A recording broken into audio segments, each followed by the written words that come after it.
Hey, how y'all doing? It's Sharonda, and hey, how y'all doing? And today I am here with my recent reads. So let's get into this thing, shall we?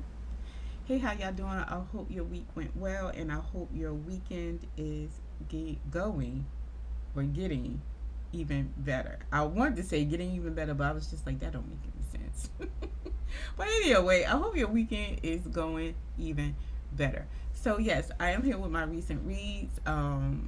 Yeah, for these past week, because for the month of December, reading has been very weird for me. Just like the month itself, I started off.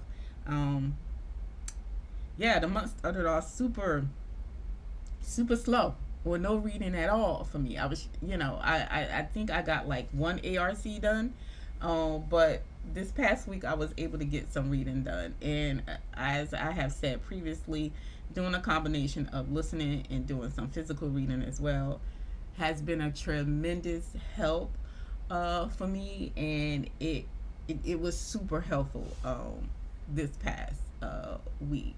But anyway, let's go ahead and get into this. So we're going to start off with The Tramp by Sabrina B. Scales.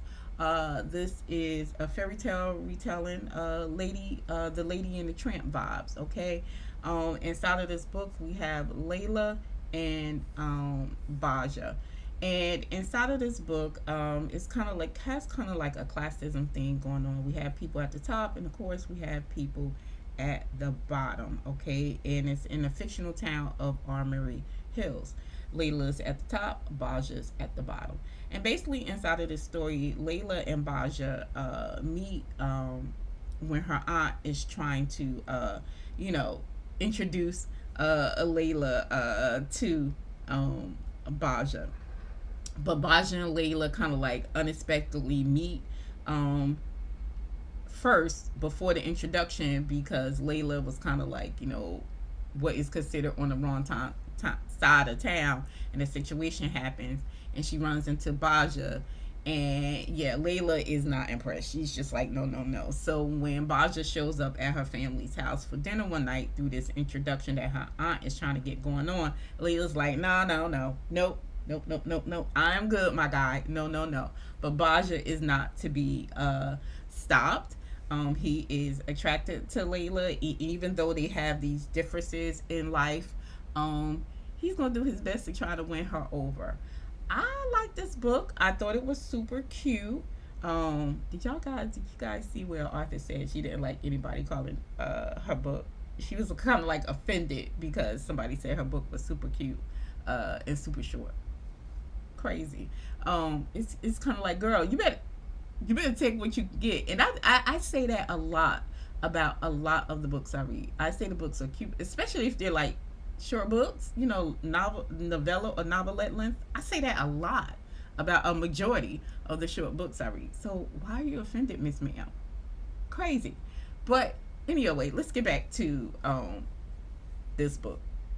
So Layla is just like, nah, I'm good. But Baja, like I said, Baja is not to be stopped. He is attracted to Layla. And he's doing like these little, things to like, to get her like, girl, I know I'm from the wrong side of the tracks, but let's try this thing out. You know what I'm saying? Your aunt done went through all this trouble. Let's do some things, okay? But there's also kind of like family secrets that Layla isn't aware of that's going on in her family, but Baja knows about, because Baja, we have the backstory of Baja actually knowing Layla, because of a past that they had that he knows of, but she doesn't know. Um, and yeah, I liked the book. I thought it was super cute. I thought the chemistry between Baja and Layla was just great. I liked them together on page. Layla was super bougie, um, but I like that she didn't kind of like hold that over, or attempt to hold that over Baja's head, that kind of like, I come from money, so I'm better than you. And Layla's at a point in life, she's just like, she's trying to find somebody, and she want to settle down. And Baja, like I said, he's doing his big one inside of this book. You know what I'm saying? There's a a kind of like a backstory of a family of Layla's family situation, which on page seems, like, even though she has kind of like this tension with her aunt or whatever, she does come from a loving family. But we do have kind of like this backstory on page that, everything is not what it seems with Layla's family, and she isn't aware of, all of the stuff that is going on. But Baja is, because the aunt was doing some shady things inside of this book, and Baja trying to like, kind of like gets caught up with that. So he's kind of like, or have always been like, protecting Layla without her pretty much knowing. Like the book, thought it was cute. It's a little cute retelling the whole Lady and the Tramp situation going on. I liked it. And then the next book is Laycie Things. This is another fairy tale retelling of Lady and the Tramp. So with these two books, these books are within a fairy tale retelling series that is going on with Be Love Publications. I don't know how far they are inside of the series. The Tramp was book 7. This book is book 9.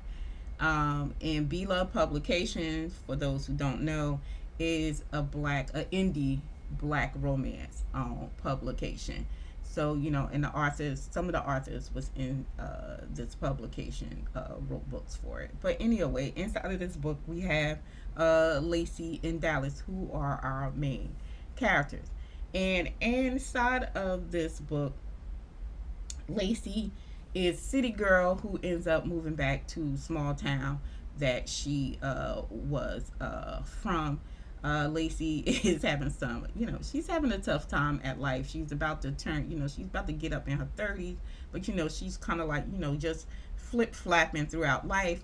Her dad is on her ass. Her dad is like, girl, get your shit together, Laycie. Okay. So she decides to return back to the small town that she's from, that her parents are from. And she takes on a job as a assistant to her cousin, who's going to be principal of this kind of like, new high school, or one of the high schools there, whatever. But anyway, she runs into Dallas, who also works at the high school as I think he was gym teacher as well as coach for kind of like this girls flag football team. And there's an instant attraction between Laycie and Dallas.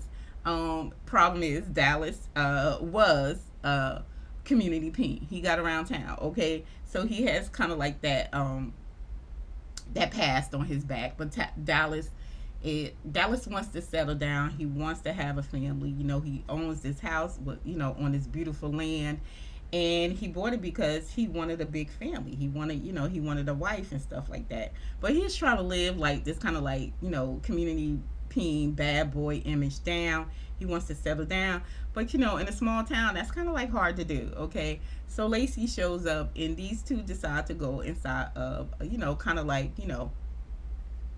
benefit, sexual benefit situation that is going on. Dallas wants to get serious. Laycie wants to settle down too, and she really doesn't really much care about the rumors. She likes Dallas. She's attracted to Dallas. She thinks she thinks he looks fucking good, and she want to get up on that. Okay, and she does. And the story just kind of like goes from there. There's a back situation that happens where one of the folks from Dallas's past tries to pin something on him, and we have a little bit of drama inside of the book, okay, and it caused some tension between Laycie and Dallas, but they get past it, and we end up with them two eventually getting together. I like the book, love the energy between Dallas and Laycie. They were just like super cute. I love that they didn't take each other too serious at first, but as this romance started to develop between them, it's just like, oh, maybe this can lead into something. And with Dallas trying to clean up his past, and Laycie trying to get her future together. I just thought they went very well together. They were just, they were a good peanut butter and jelly sandwich, okay? They went together pretty damn well. I liked them. And this was a super cute read, okay? Next book is going to be is it Mr. Artist? I'm going through my Goodreads list, y'all. Yeah, the next book is Mr. Artist by B. Love. This is book 12 in the Mr. series that she has going on. I have read several books throughout the series. I haven't kept up with the series much, but once in a while I'll go back and read it. I'm like, when I saw this book, I was like, 12 books, girl. Anyway, you're doing some writing, girl. I ain't even mad at it. But inside of this book, we have which is this book? Inside of this book, we have Mallory and Nico. Mallory is having a tough time at life. Okay, things just ain't going her way, and she ends up moving back home with her big brother. Okay, but the house that her and her brother, was it her twin brother? Anyway, she ends up moving back to their town with her brother. The house that the brother lives in, he currently lives in with his best friend Nico. So, like I said, Mallory's having a tough time at life, and she ends up moving back in the house with them. There's always kind of like been like, Mallory has always had a crush on Nico, and when she returns back home, yeah, that attraction ain't going no damn where. They're still attracted to each other, and they start a romance. But they have to kind of like sneak around because Mallory's brother Malik, he ain't want none of his friends messing around with his sisters. So Nico and Mallory go into this relationship. They kind of like keep it under wraps because neither one of them, wants to, end. She didn't want to like fuck up her relationship with her brother. Mallory and her brother, their relationship was kind of like rocky, So she's trying to like rebuild that, and Nico, he just didn't want to fuck up his friendship with his friends, so they keep it under wraps. But yeah, it doesn't stay under wrap long, and it kind of like causes this fallout between all of them because Malik is just like, I told none of y'all to be fucking on my sister. I'm like, Malik, shut up. I am not a fan of that the brothers talking about, I don't want none of my friends fucking on my sister. It's like, shut up. Listen, everybody grown. Everybody is grown, okay? But this story kind of like spans, throughout. Nico is very much, I love that he called her my sweet girl. I just thought that was just so cute. But anyway, we kind of like have like a timeline of a relationship that that goes on between Mallory and Nico. Mallory is like young when she comes back home. She's still trying to figure herself out and all these things. Nico's already settled. He is older than her, but he's already settled, in life or whatever. But but I did like the timeline situation that we had going on between them. I like the book for the most part. Love the energy between Nico and Mallory. Again, I love that he took care of her. And because when she first came back home, she was struggling and trying to get her life right and stuff like that. He wasn't too much on her, as far as like, what are we going to do with this relationship and stuff like that, especially with both of them being very cautious of, Malik and his little funky ass feelings or whatever. But I did like the story of, kind of like, their relationships kind of like crashing out because Malik found out about them kind of like sleeping around behind his back. It kind of like causes a fallout between him and Mallory, who are already struggling trying to get their relationship back on track. And then it causes a fallout between him and Malik, who is his best friend. He thinks of, which causes a fallout between him and Nico.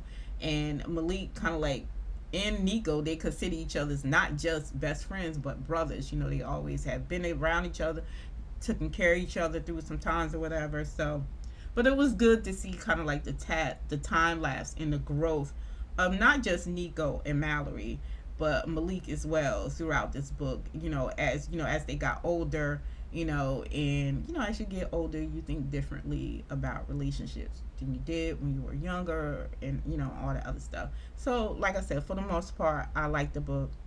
It was, it gave me, it gave me what I needed. Okay, and then the next book is going to be Every Pinfall Counts by Queen T. This is the first book in the Love, Passion, and Sports series. I like this book, and I really like this book because this is my first book coming across where we have a professional wrestler, like on the kind of like WWE, WWF, entertainment type wrestling. I love that. I just, it was kind of like my first book reading that, and I think the author really did a good job because she kept the elements of entertainment wrestling itself inside of the story. But anyway, we have Ephraim, who is the wrestler in question.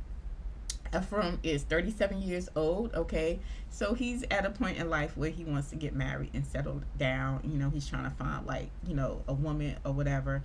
His ex child, listen, thank you, Queen T, for getting that ex situation the fuck up out of there. She had it in there for a little bit and it was gone. Because I was like, somebody get this lady up out of here. Because I'm reaching this book and triple shot. Because how you leave this man, okay? How you leave this man for what you thought was going to be greener waters, okay, green pasture on the other side of the fence, but the motherfucking pasture over there is brown and dirty. Now you want to come back? No, girl, get your ass up out of here. Thank you, Queen T, get for getting her up out of here. Ain't even keep the storyline going for long, okay? We do have a situation between. Okay, let me go back before I even get to that. But yeah, thank you. So Ephraim runs into Ida, who brings her son, who's a big fan of Ephraim. Ephraim is kind of like one of the popular wrestlers inside of the company that he works for. So Ada's son is a big fan of Ephraim's, and her baby daddy. I'm going to get to that because that was another thing I loved about this book. Her baby daddy brings their son to a night of a meet and greet where he gets to meet Ephraim. I forgot his wrestling name, so I'm just gonna call him Ephraim. But where he gets to meet Ephraim, first part of a meet and greet. Ada and her baby daddy, and his now wife took their son to out to the wrestling match for his birthday, and this is where Ephraim and Ada meet each other. The relationship between Ada, her baby daddy, and his new wife. Thank you, Queen. Thank you for putting that on page, because everything don't got to be drama between the new wife and the baby mama. It ain't got to be all of that. I love the situation that she had going on between them. I love that they were all grown enough to realize that we can make this great. Ada had a great relationship with her baby daddy and his wife. They all took care of their son, because some stepmoms, that's not your stepson, that's your son, you know what I'm saying? They all took care of the son, the little boy, really, really great. Like, thank you. I like that being on page. I just loved it that they all had like this cool, co-parenting relationship. Okay, back to Ephraim and Ada. So on the night of this meet and greet, Ephraim is instantly attracted to Ada, and he ends up asking her out that night.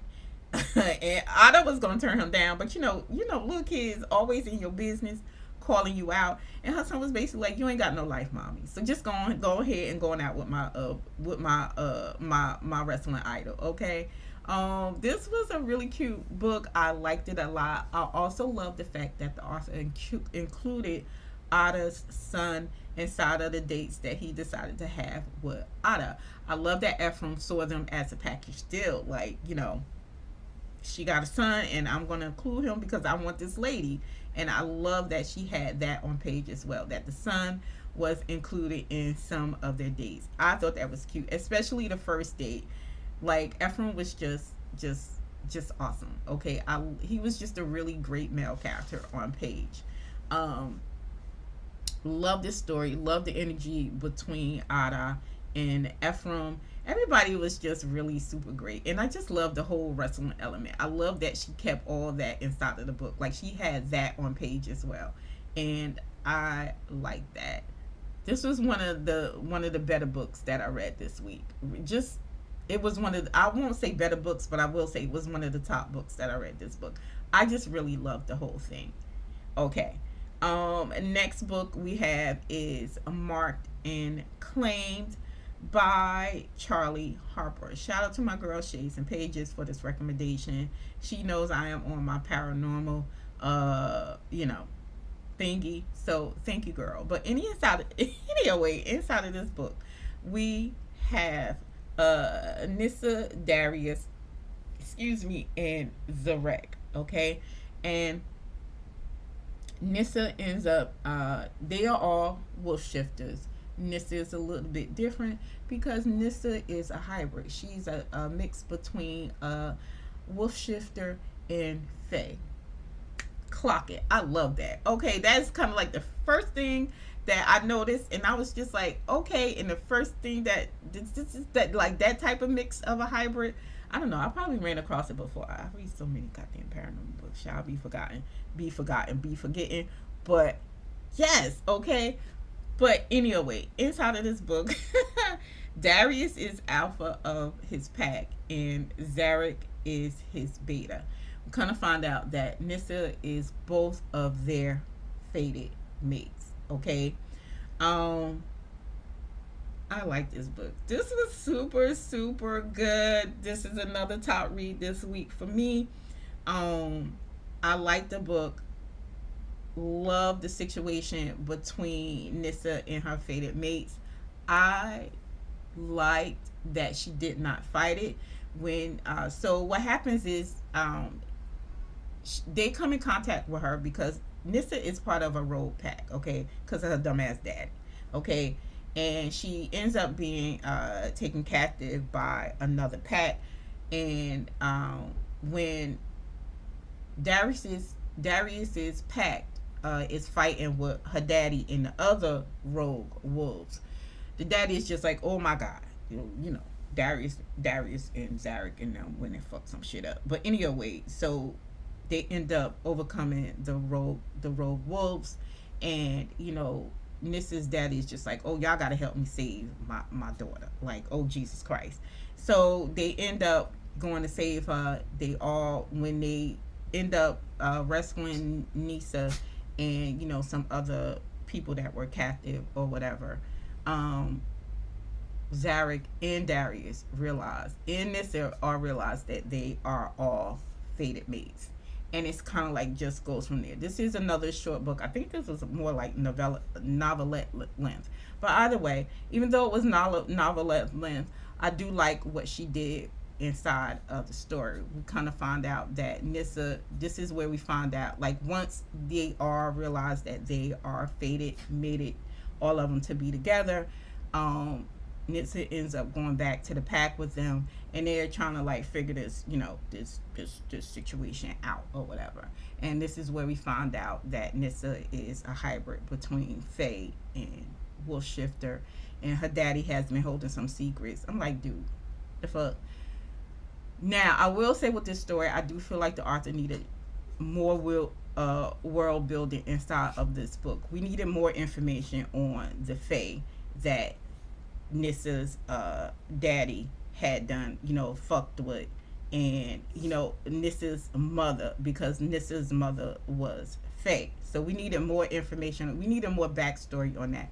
We needed more world building as well, because we are thinking in the beginning that these three, even though they are fated, mated to be together, we kind of find out that also Darius and Zarek are fated mates as well. And they had, like, you know, they had a little thing going on, but Zarek was just like, Darius wasn't gonna keep playing in my goddamn face, because Darius is, you know, he's alpha of the pack, and he has like this image to uphold or whatever. So we kind of like find out that him and Darius and Zarek are fated mates through their fated mate bond with Nissa. And I didn't. One thing I will say I did not like is that the author gave us a situation or a fated mate bonding between Darius and Zarek at the end of the book. Girl, why wasn't this? Why wasn't this in the middle? I needed that in the middle, and I needed more of what of this past situation that was going on between Darius and Zarek. Okay, because before Nissa came in, Darius and Zarek was doing some things, but Zarek was like, "You ain't gonna keep playing in my face." So they hadn't been together physically with each other for a year because of Darius is kind of like they gonna think less of a man of me if they find out that I'm fucking on my beta. You know what I'm saying? So it was a very interesting story. I think she did very good with the story. I love the whole Faye will shifter hybrid thing. I love that we got actual scenes between Darius and Zarek on page. Like, yes, give me more. But yeah, we needed more world building. We needed more backstory on the Fae. We needed more backstory on Zarek and Darius's relationship and why we like Zarek pretty much told why they were at this this kind of like stop in their relationship. It was just like now all business between them. But yeah, we needed more, and I needed more of an exploration of the bond between Zarek and Darius. But another top read for me this week. And then we have Single Jingle by Marley Ray, another recommendation from Miss Shades and Pages. And inside of this book, we have Nicholas and Holly. This is the only Christmas book that I have read this goddamn year, y'all. I wasn't doing these Christmas books this year, okay? But anyway, love this book. We have older characters. They're in their 40s. Thank you very goddamn much, Marley Ray. But Marley Ray does a lot of books with older characters. So check out her catalog. So inside of this book, we have Holly and Nicholas who meet. Holly is kind of like a decorator. She does like the whole holiday decorations type thing. And she is working for Nick's or St. Nicholas. He is called throughout this book, okay? She meets Nick through his family who she's working for. And there's an instant attraction between them. And they just start off, kind of like just, going through the vibes or whatever, checking each other out. They started off, exchanging numbers or whatever. What was really funny? What was really funny with this goddamn story is that because there was kind of like this situation that happened. Like they had this attraction. They would meet up. They would go out on dates and stuff like that. And then it was kind of like this gap in between them. And instead of these two fools talking and finding, what's going on, Holly's just like, oh, he ain't really into me and all this other stuff. And da-da-da-da-da. And kind of find out that Nick had transposed her number wrong. So he was like texting her wrong. He was texting the wrong goddamn woman. Like, Nick, dude, we'll talk about age creeping up on your ass, okay? But I like the vibes between Holly and Nick. I thought they were super cute together. This is part of a series that she already has going on. This is the holiday book, one of the holiday books inside of that series. Love the energy between Holly and Nick. I just thought they were just like really super cute together. But him transposing her goddamn number and then texting the wrong goddamn person, yo. When we got to that part in the book, I hollered because I was like, dude, that is some old people shit, okay? But like the book, it was really really cute. Just loved it. We see return of some characters from the book series itself, but super cute series. Super cute series, super cute book. If you need a Christmas book to read, this is definitely one of them. Just loved it. And then we have Always the Baker by Beloved. Like this book. We have Billy and Brax. Billy is kind of like just going through the motions in life. She's being guilt tripped by her mom to help her out with their graphic design business. She's from this small town. Brax is a very famous popular R&B singer, but Brax is having his own issues. But again, B Love, thank you for getting that situation the fuck up out of there, because I was like, thank you, bye, get up out of here, okay. So and Brax is looking to settle down. He wants a real connection with somebody.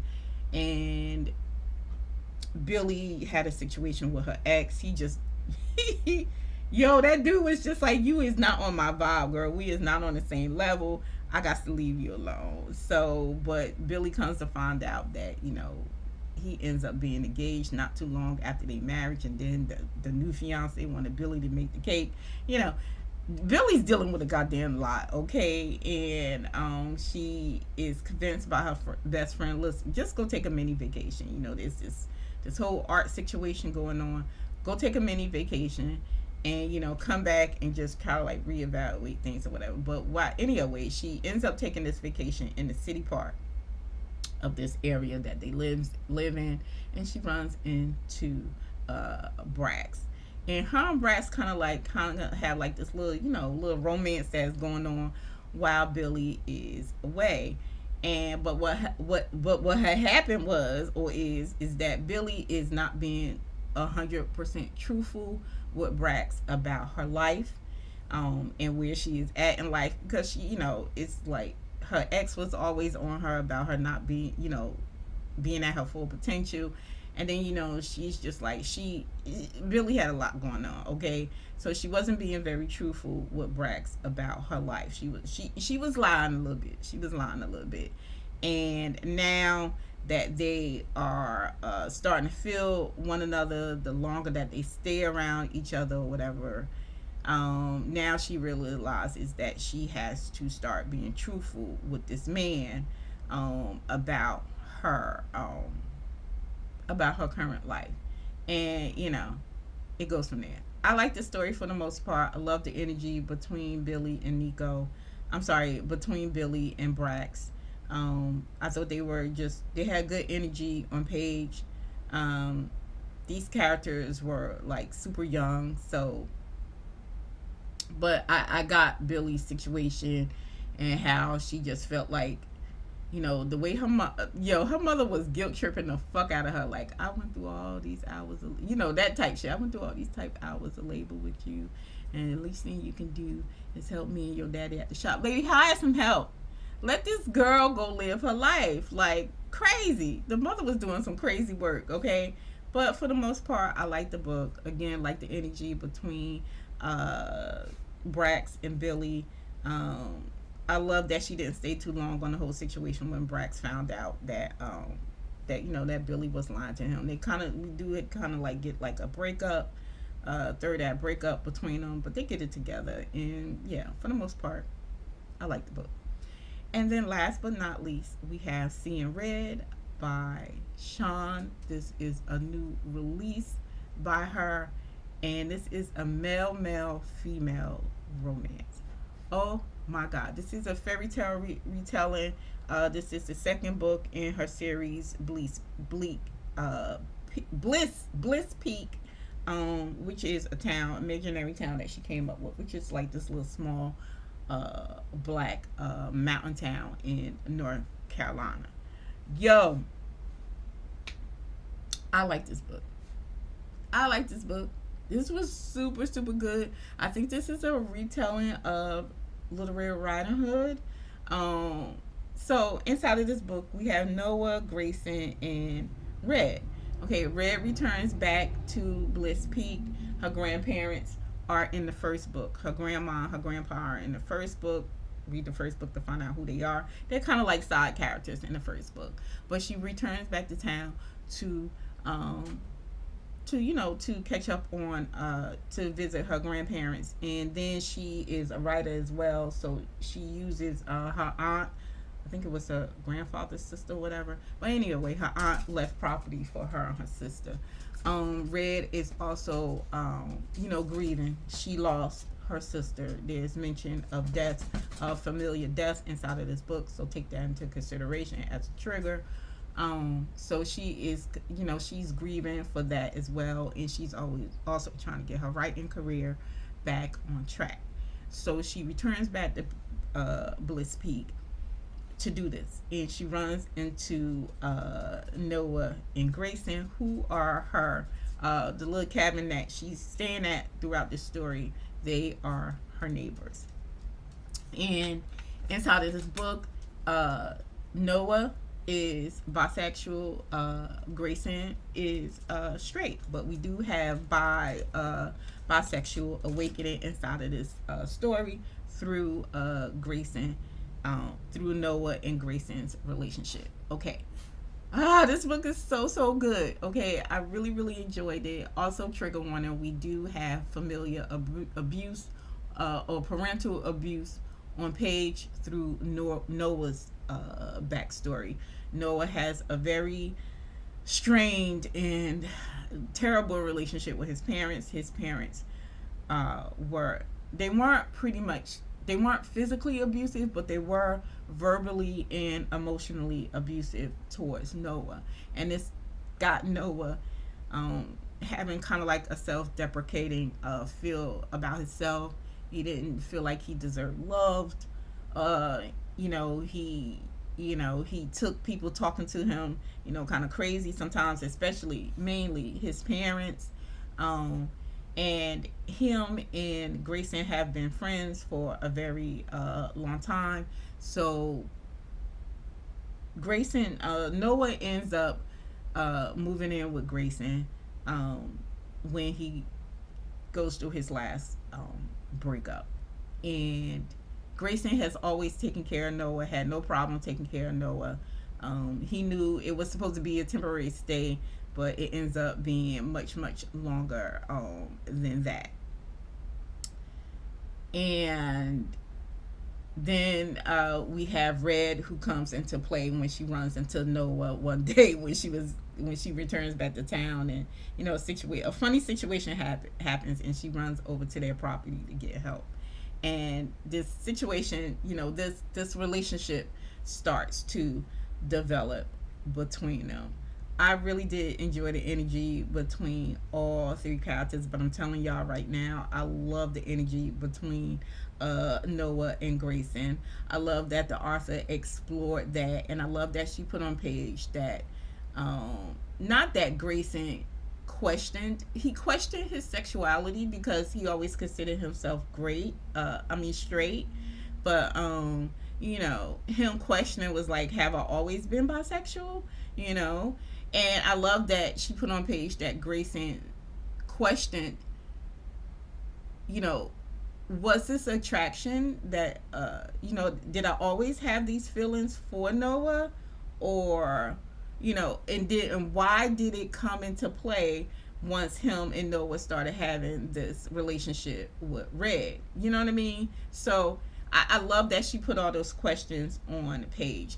And one thing I loved was his father telling him, because despite the relationship that Noah had with his parents, um, Grayson in turn had great relationship with his parents, and Grayson comes from money.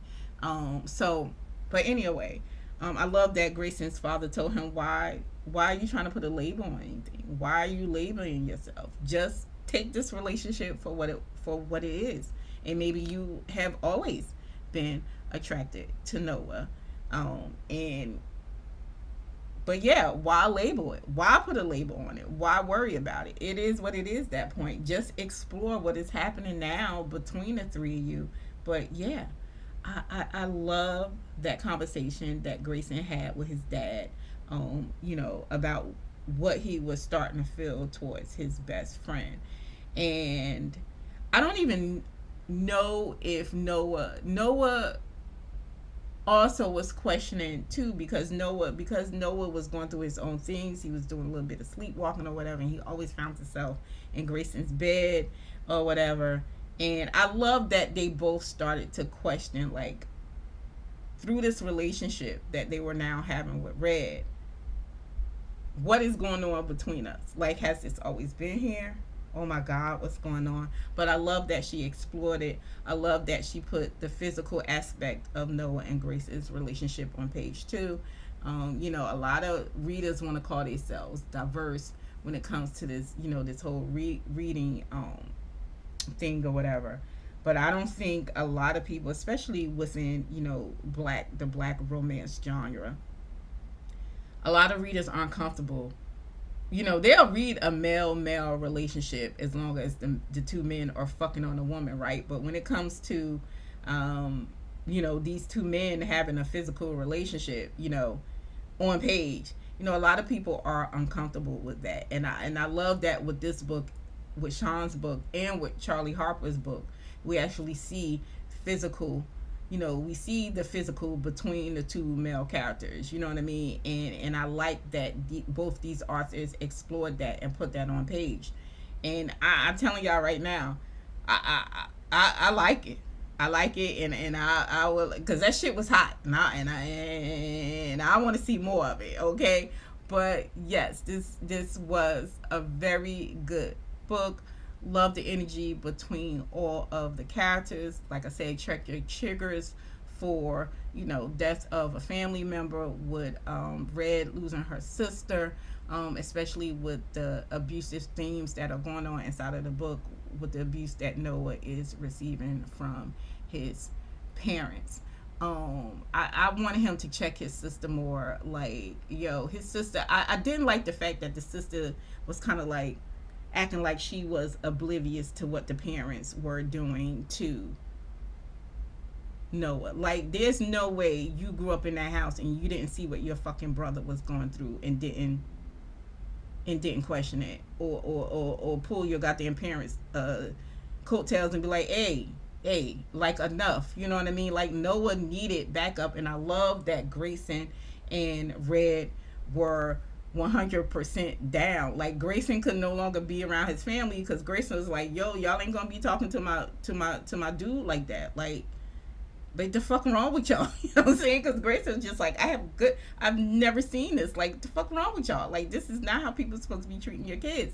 And I love that Noah was the way he was in life because he had a learning disability. He could not cope. You know, he had a learning disability when it came to school and stuff like that. And instead of his parents helping him out, it was that, you know, oh, get your shit together, or you're not trying too hard. And, you know, people get on my nerves sometimes. Like, especially, like, you see that a lot, like, with a lot of black parents, where, you know, the child is struggling, and instead of them getting help for their child or understanding where that child is coming from, they're blaming it on the child or telling the child, you're not trying too hard, or you're seeking attention, which is what his goddamn father was doing, and his mother wasn't no fucking help. But I love that Grayson and Red was coming to his defense. Grayson couldn't even be around his family no more, you know what I'm saying? And then when Red met the parents, she was just like, oh, the fuck, no way, no the fuck way, get the fuck up out of here, you know what I'm saying? But good book. I loved it. I just love, like, the whole vibe going on inside of this book. Good job, Sean. Good goddamn job. Yes. Okay? Yes. Check this book out. It's for Sean. And yeah, that is it for me. I won't be here too long. I said this one gonna be a long video, but child, what, here the fuck we are. So anyway, until the next one, y'all. Later days. Bye.